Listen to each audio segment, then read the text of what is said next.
Hello everyone, you're welcome once again to another math class. Today in our lesson we'll be looking at an interesting method of multiplication called the lattice method. The lattice method of multiplication. We're going to look at some examples and see how it works. Okay, so here we have 24 times 32. If you look at the numbers, they are both two-digit numbers. So you draw something like a square, okay, and you share it into 4 equal parts. Why? Because altogether we have 4 digits here, 2 here and 2 here, so we need 4 compartments. So you draw your square and you share it into 4 equal parts. Now here's an interesting thing we need to do that you really have to pay attention to. Now you need to draw straight diagonal lines to connect all the angles like that. So here, this angle and this angle have been connected with a straight diagonal line. And again, we do the same here. This runs through the middle, and that is it. And the last one, these last 2 angles are connected like that. So you see the shape that is formed looks like a lattice. That's why it's called the lattice method, okay? So depending on the number of digits your numbers have, that will tell you what shape, the shape you're going to draw, and how many parts or sections you're going to divide it into.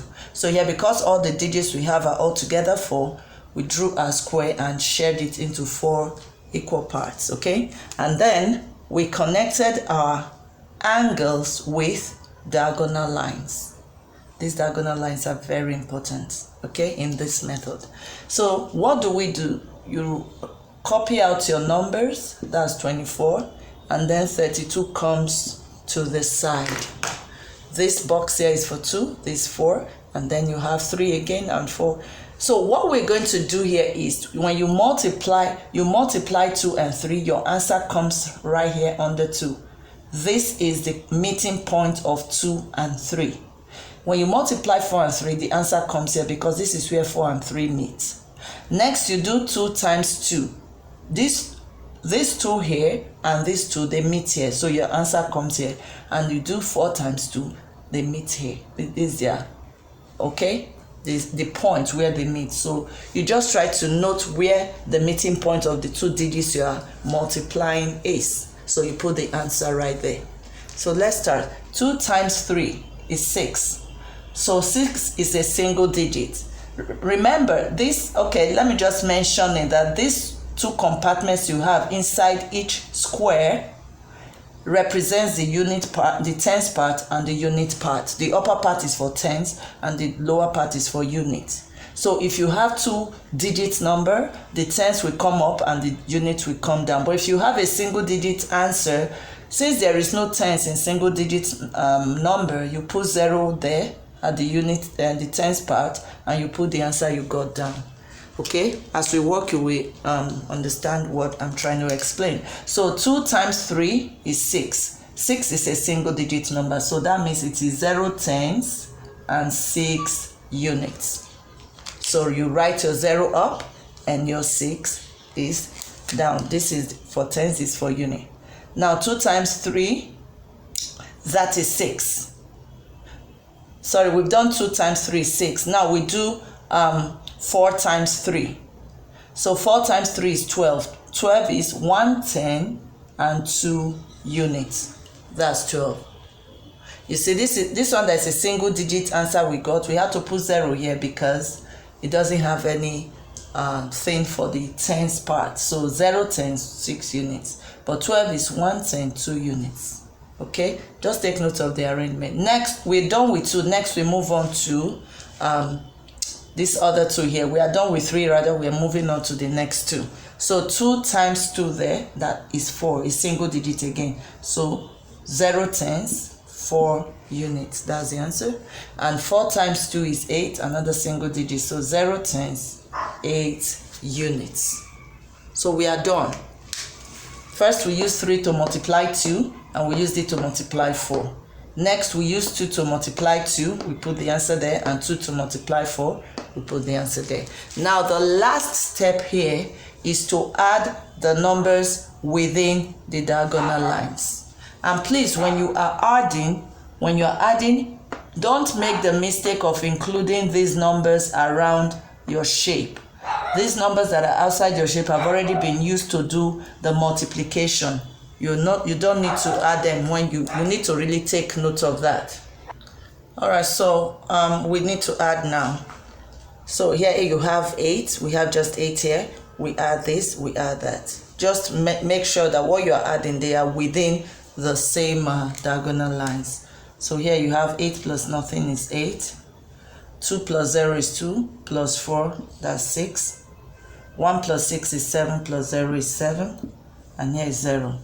And we know 0 is nothing. So these answers we got here by adding, these figures, these numbers we got here, they form our answer.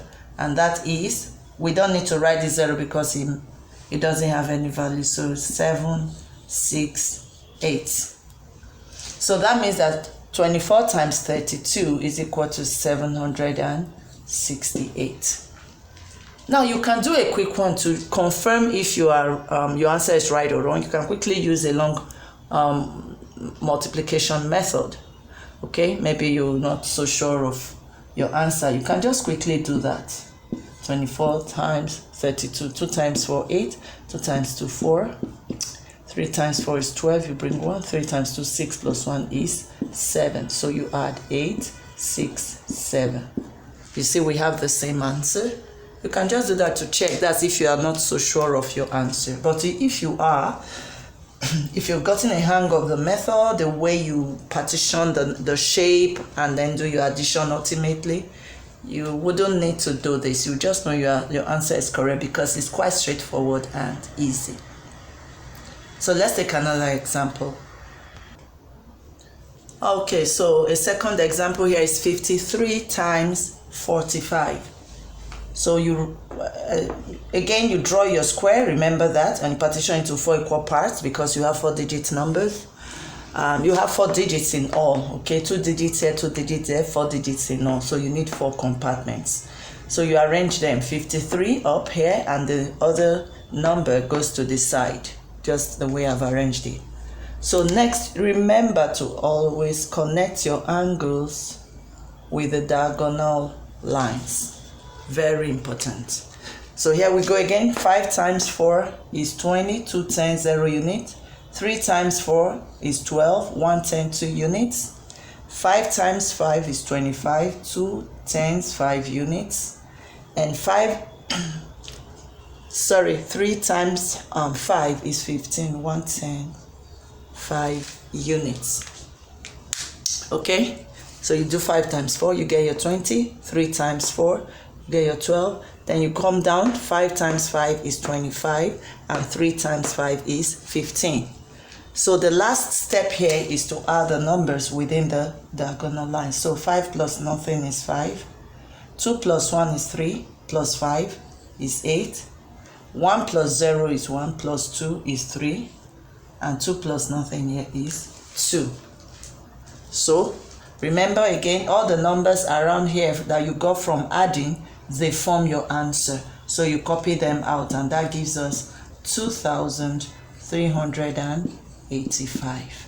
So that means 53 times 45 is 2,385.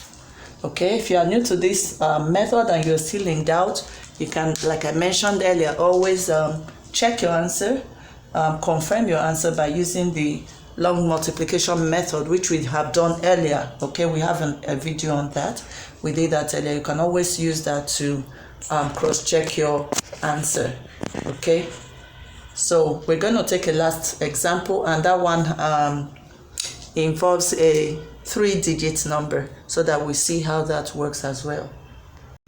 So last example involves a 3-digit number, 213 multiplied by 74. You can see this is a 3-digit number and this is a 2-digit number. So in this case, we have to we have a rectangle here. A square won't work, okay, because we need a longer, something wider to accommodate the 3-digit number. So you draw your shape like this, and the second number that is 2 digits, you also create room for it this way. So you arrange your 3-digit number, 2 goes there, 1, and then 3, and then the 2-digit numbers, they come to the side. Take note, if the two numbers are both 3-digit numbers, you just need to extend these downwards, okay? Just have 1, 2, 3 to accommodate the third digit. Okay, so let's go. So you have 2 times 7. Okay, sorry, we need to draw our diagonal lines. And the last one here. Okay, always remember to draw your diagonal lines. So let's go. 2 times 7, we have 14, 110, 4 units. 1 times 7 is 7, that's 0 tens, 7 units. And 3 times 7 is 21, 2 tens, 1 unit. So the next 2 times 4 is 8, it's a single unit, 0 tens, 8 units.